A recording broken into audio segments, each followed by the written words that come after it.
여러분 안녕하십니까? 월요일 아침 여수 MBC 뉴스투데이입니다. 보건소 선별진료소와 임시선별검사소에서 이루어지던 개인용 신속항원 검사가 오늘부터 중단됩니다. 전라남도는 의료기관의 전문가용 신속항원 검사의 정확도가 높게 나타나고 있고 그에 따른 의료기관과의 신속한 진료 연계가 필요하다는 판단에 따라 보건소 개인 신속항원 검사를 중단하기로 했다고 밝혔습니다.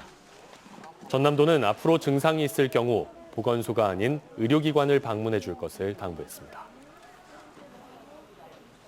인공 배수로가 두꺼비 산란지를 교란하고 파괴하고 있다는 소식 얼마 전에 전해드렸는데요. 이후 광양시는 물론 학생들까지 두꺼비 보호에 동참하고 나서 눈길을 끌고 있습니다. 강서영 기자입니다. 광양시 다안면의 한 배수로에 학생들이 뜰채를 들고 옹기종기 모여 있습니다. 두꺼비들이 새로 생긴 인공 배수로를 습지로 착각하고 산란한다는 보도가 나간 건 지난달. 물이 금방 마르는 인공 배수로에선 올챙이들이 대부분 폐사한다는 지적이 이어지자 최근 다합초등학교 교사와 학생들이 배수로에서 부화한 올챙이들을 구조하기 위해 나섰습니다. 배수로를 보고 두꺼비에게 미안한 마음이 들었고요. 우리 마을에 두꺼비가 많이 있도록 해줬으면 좋겠습니다. 배수로에서 한가득 건진 검은 올챙이들을 조심스레 모아봅니다. 올챙이 친구들이 많아. 이해야, 나도 해야 돼. 학생들이 직접 올챙이들을 습지에 풀어주면서 생명을 구했다는 보람과 생명의 소중함을 동시에 느낍니다. 우리 학교 주변에 있었던 어떤 문제점을 발견하고 아이들이 그것을 좀 해결하려고 노력하는 과정을 교육과정에 담다 보니까 이런 좋은 주제를 발견하게 되었습니다. 영산강 유역환경청과 현장을 둘러본 광양시도 조만간 배수로 보완 공사를 실시할 예정입니다. 인공 배수로뿐만 아니라 습지로도 물이 흐르도록 물길을 터서 두꺼비 산란지를 보호할 계획입니다.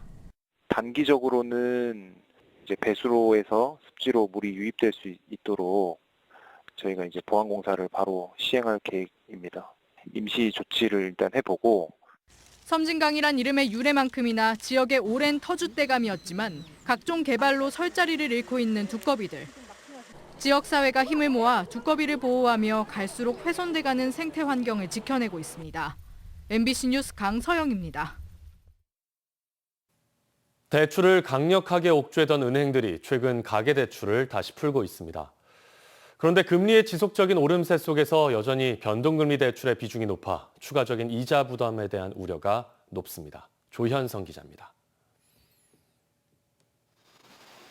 지난달 말 5년 만기 금융채 금리는 연 3.229%까지 상승했습니다. 은행 주택담보대출 고정금리의 기준이 되는 이 금리가 3%를 넘은 것은 7년 7개월 만이었습니다. 대출 소비자들의 이자 부담이 그만큼 커진 셈인데 본격적인 금리 상승기를 맞아 오히려 이자 부담이 계속 커질 수 있는 변동금리 대출 비중이 높게 유지되고 있습니다. 광주은행이 올 들어 지난 석 달 동안 취급한 주택담보대출 가운데 75%는 변동금리 상품이었던 반면에 고정금리 대출은 25%에 그쳤습니다. 두 대출 상품의 금리 차이가 1% 안팎 차이가 나는 상황에서 변동금리 대출이 당장 이자 부담이 덜하기 때문입니다. 기준금리가 오른다 해도 1% 차이가 나려면 좀 텀이 있을 거니까 이제 당장은 변동금리로 하되 지켜보자 이런 심리가 아닐까 싶거든요. 한편 지난해 말부터 시작된 가계대출 규제와 금리 상승 여파로 대출 수요가 크게 줄어든 금융기관들은 다시 대출 문턱을 낮추고 있습니다. 시중은행들은 가상금리를 조절하는 방식으로 담보대출 금리를 앞다퉈 내리고 있고 크게 축소했던 신용대출과 마이너스 통장의 한도를 원상 복구하는 방식으로 대출에 적극적으로 나서고 있습니다. 여기에 대출 규제를 완화하겠다는 새 정부의 정책 방향도 가계대출 빗장 풀기를 거들고 있습니다.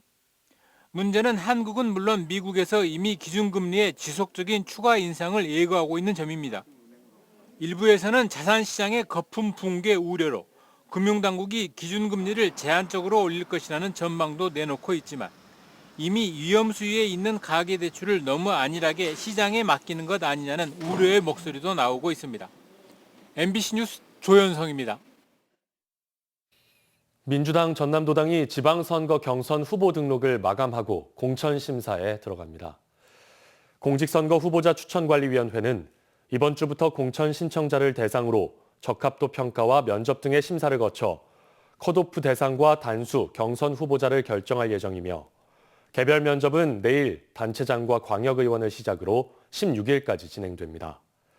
경선 방식은 광역과 기초단체장이 국민 여론조사 50%, 당원 여론조사 50%, 광역의원은 권리당원 투표 100%, 기초의원은 당의 심사로 진행합니다. 6일 지방선거를 앞두고 광양 지역 청소년들이 필요한 지역 의제와 정책을 논의하는 시간을 가졌습니다. 광양 YMCA는 어제 광양시 청소년 문화센터에 100여 명의 청소년들이 모여 교육과 안전 등 직접 느끼는 불편함과 필요한 정책 등을 공유하고 논의했다고 밝혔습니다. 광양 YMCA는 지방선거 출마 후보자들이 청소년들이 직접 논의한 정책들을 실제 공약에 반영할 수 있도록 활동을 이어나갈 계획이라고 덧붙였습니다. 해남반도에서는 최근 마한의 중심 세력이었던 신미국의 고분들이 대량 발견되는 등 마한에 주목할 만한 유적들이 발견되고 있는데요. 해남군이 마한 역사 복원 전담팀을 구성하고 마한 관련 문화자원 발굴에 적극 나서고 있습니다. 김윤 기자가 취재했습니다. 해남군 현산면 우포리 일대 야산에서 발굴된 고분들입니다. 이 일대 150만 제곱미터에서 육안으로 확인된 고분만 110여 기. 고분의 주인공들은 마한 신미제국의 대표 세력인 신미국의 중심 세력으로 추정되고 있습니다.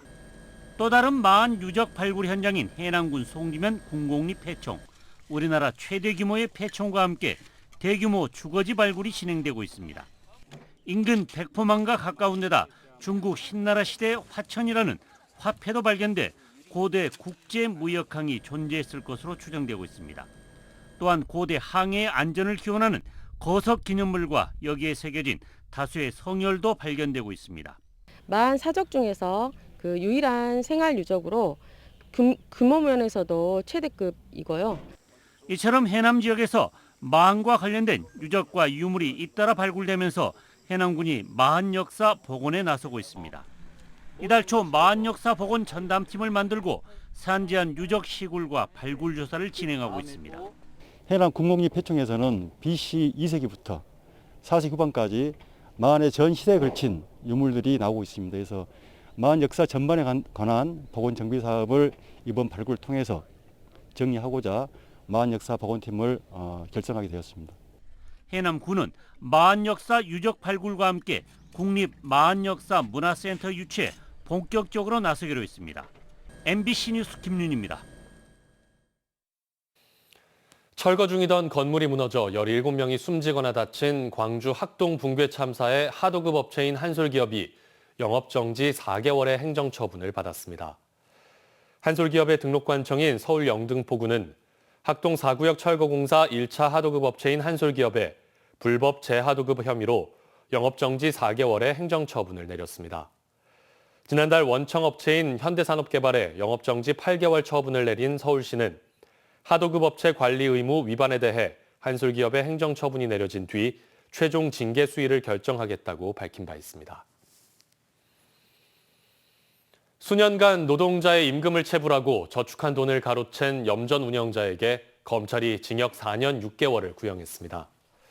광주지검 목포지청은 최근 광주지법 목포지원 형사 3단독 심리로 열린 염전 운영자 49살 장모 씨의 결심 공판에서 징역 4년 6개월을 선고해달라고 재판부에 요청했습니다. 장 씨는 신안군 자신의 염전에서 일하는 노동자의 명의로 대출을 받는 등 7년간 3억 4천여만 원을 가로챈 혐의 등으로 재판에 넘겨졌습니다. 유네스코 세계자연유산으로 지정된 보성 순천 갯벌을 보존하기 위해 순천시와 보성군이 함께 협력하기로 했습니다. 계속해서 날씨 정보 보시겠습니다.